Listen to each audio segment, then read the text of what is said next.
Olá pessoal, eu sou o professor Luiz Roder, esse aqui é o canal Terra Firma Society. Eu vou convidar você a se inscrever, a deixar seu like, seu dislike, comentar aí, ajudar o algoritmo a ver que a gente existe aqui nessa rede muito louca aqui, nesse mundo paralelo, esse mundo do futuro, né? E hoje no Eu Recomendo, aqui no canal Terra Firma Society, Laranja Mecânica, Clockwork Orange, tá?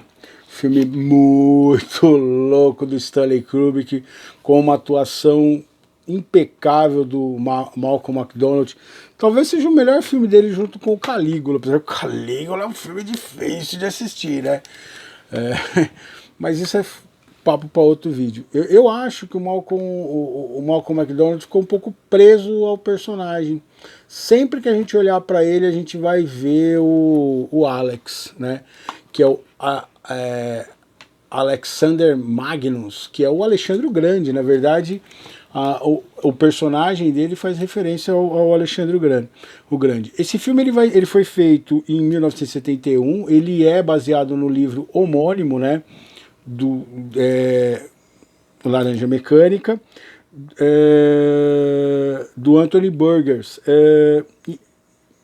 Então, deixa eu só olhar minha cola aqui. Isso, do Anthony Burgers. E ele vai colocar assim, a ideia de um mundo futurista, né? Ele vai se basear na ideia do Skinner, do behaviorismo, do comportamento. Então ele vai discutir a questão da violência. Você vai ter alguns elementos assim, como sempre na cultura britânica do 1984, que é muito forte para eles, com o Brave New World do Hurley, né? Mas assim, o que é muito doido nesse filme? Ele vai usar, então você vai viver, ele tem um anacronismo. Que é um anacronismo? É um filme que você assiste, você sempre vai ver que ele está se referindo a um futuro. Mas é um futuro com um monte de elementos do passado. Então tem o lance dele, assim, ele é alucinado pelo Beethoven, né? E ele gosta muito da nona sinfonia do Beethoven, que fala da beleza, né, da importância da beleza, como que a beleza tem que ser exaltada. E só que ele vai usar assim uma série de referências. Então eles têm um idioma próprio, eles têm uma série de...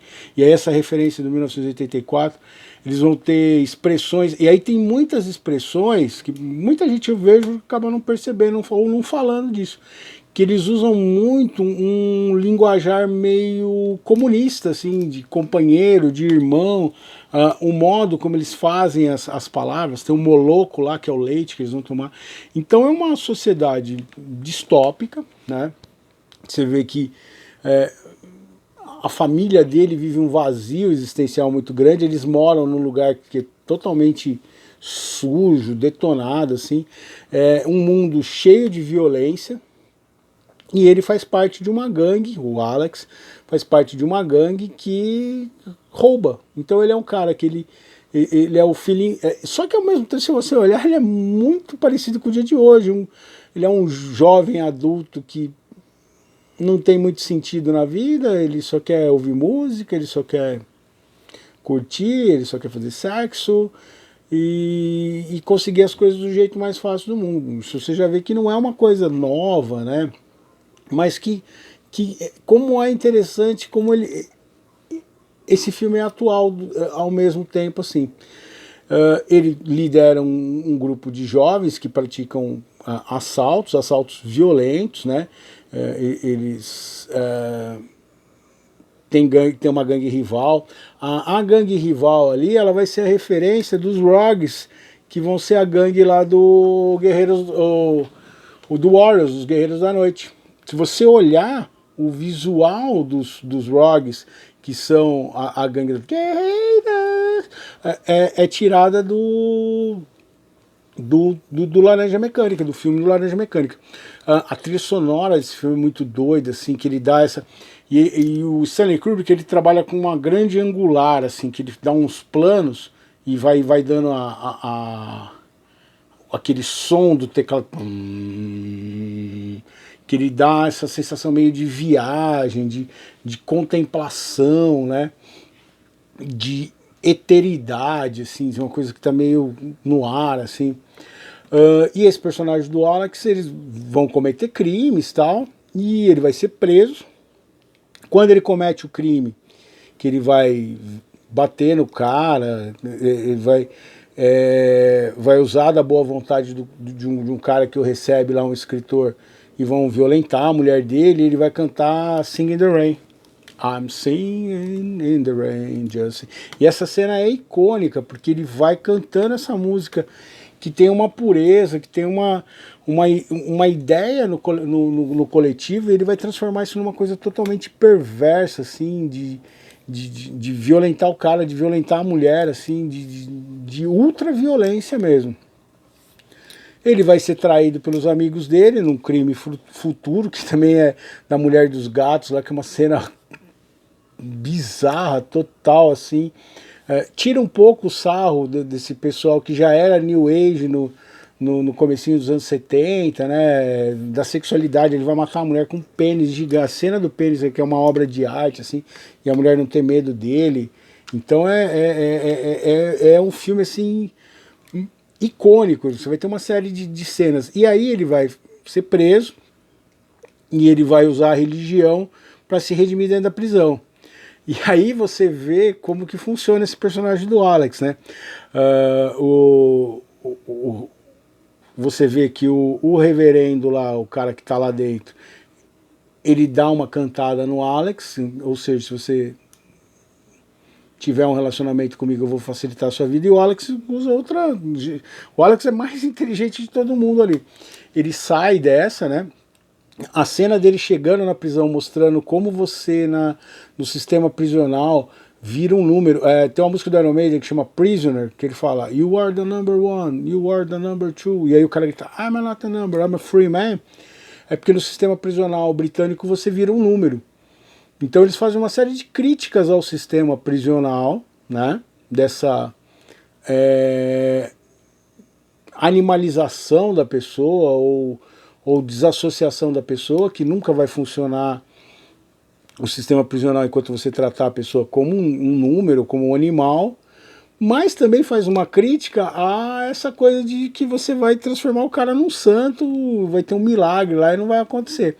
E eles têm uma programação behaviorista, baseada no Skinner, e ele vai ser usado como cobaia. Aí tem uma cena que é muito louca, que o reverendo chega para ele e fala, nossa, como você se interessa pela Bíblia e tudo mais. E aí aparece ele pensando na Bíblia, aí aparece Jesus apanhando, assim, né, a crucificação, e aí ele é o centurião que está batendo em Jesus. Então, pro reverendo, ele tá lendo a Bíblia e alcançando Deus ali. Na verdade, ele estava lendo a Bíblia como se fosse 1000 dias de Sodoma, do Sartre, do Sade. Então, você não está na mente do cara para ver. E ele vai ser reprogramado.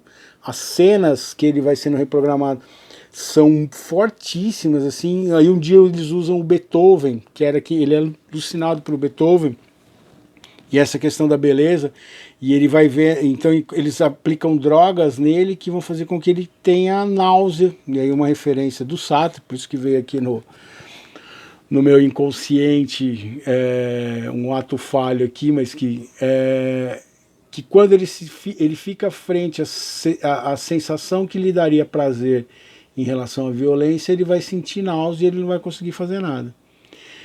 E aí ele vai passar por esse processo, ele vai voltar para casa dele, tem um cara morando na casa dele, ele não vai poder, e a família dele não vai querer de volta, ele vai reencontrar os amigos, os mendigos, então todo mundo que ele fez mal, ele vai encontrar, essas pessoas vão devolver para ele, e ele não vai conseguir revidar, porque ele está programado para não reagir. Então ele tem náusea, ele vomita e fica à mercê. Os membros da gangue dele estão na polícia. Aí tem uma hora que o cara fala, né, mais lá na frente ele fala pro governador, essa coisa de você colocar gente brutal na polícia, pegar ex-bandidos e colocar na polícia para amedrontar a população. Então você vê que tem críticas muito interessantes, assim. e que acabam passando numa primeira assistida, porque o pessoal fica muito naquela coisa da gangue dele, da,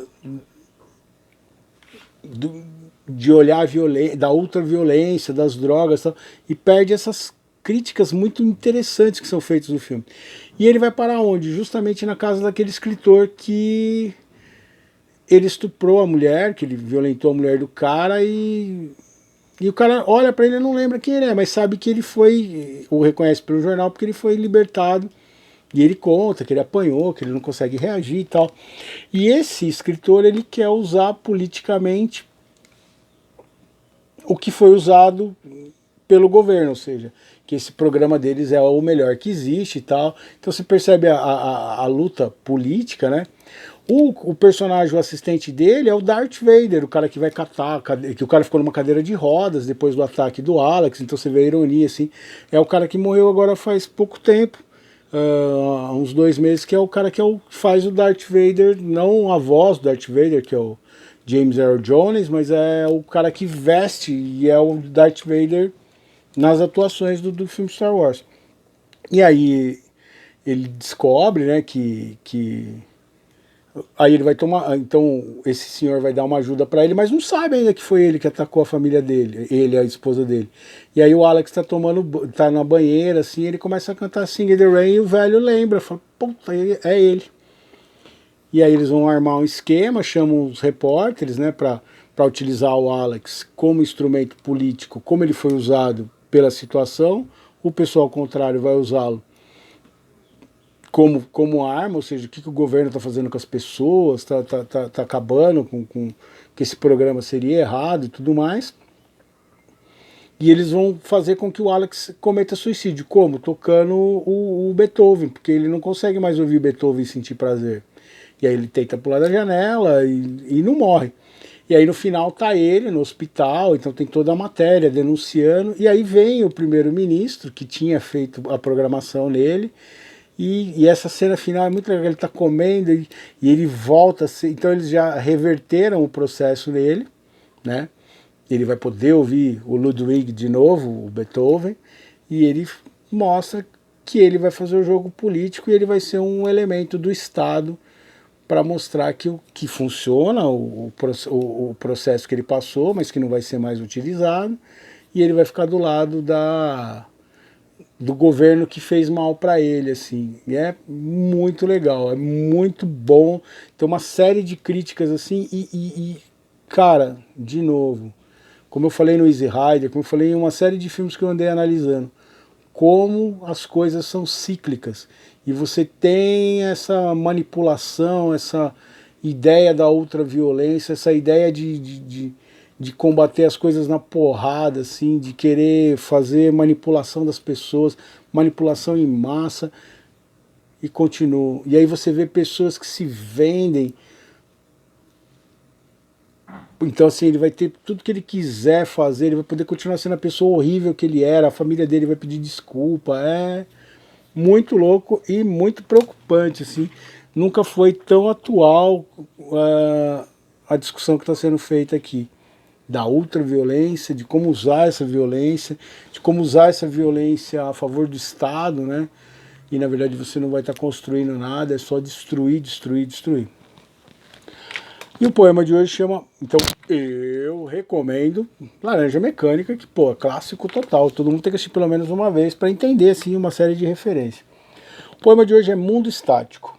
Criamos um mundo estático, travestido de épocas em épocas, de acordo com as modas evolutivas, para mascarar essa ansiedade, sempre a nos consumir, contando as suas histórias grandiloquentes, gravadas desde as cavernas, de um ser, com um absurdo medo do inevitável e inaceitável, de uma eternidade passageira a serem lidas por seres intergalácticos milhares de anos depois, sem entenderem nada, pois quem narrou também não sabia ao certo o que realmente tinha a dizer. Nós estamos construindo uma história no escuro, assim, a gente está tentando fazer o melhor que a gente pode e a gente tenta aprender com os erros do passado e erra os erros do passado e continua errando e continua fazendo coisas que não fazem o sentido, que não deveriam... é o que eu falei em outros vídeos aqui, você fala assim, meu, como que o pessoal na peste negra continua se infectando? Pô, lá eles não tinham informação, aqui a gente tem. Aqui no Brasil teve a guerra da vacina, que o governo teve que obrigar as pessoas a tomar a vacina porque elas não queriam tomar a vacina. É, né? Já pensou? Então, assim, o ser humano, ele evolui e não chega a lugar nenhum. Ele evolui para cometer os mesmos erros de uma maneira mais grandiloquente, mais burra, mais absurda, né? E é o caso do que a gente vê no Laranja Mecânica. O mundo estático. Isso aqui eu fiz baseado numa música do Misfits do comecinho dos anos 80, esse poema. Static World. Que o mundo muda e não muda, ele continua sempre no mesmo lugar, que as pessoas fazendo as mesmas burradas, né? É como eu já falei em outros vídeos, para que ser imortal se você vai continuar fazendo as mesmas burradas sempre? Você vai continuar vivendo a mesma vida sempre. E os humanos em volta de você também. Muito doido, né? Mas a gente continua aqui tentando, usando outras mídias e fazendo as mesmas coisas. Grande abraço, deixa o seu like, seu dislike, aciona o sininho, se inscreva no canal, se puder passar para frente, eu agradeço. Tchau, tchau.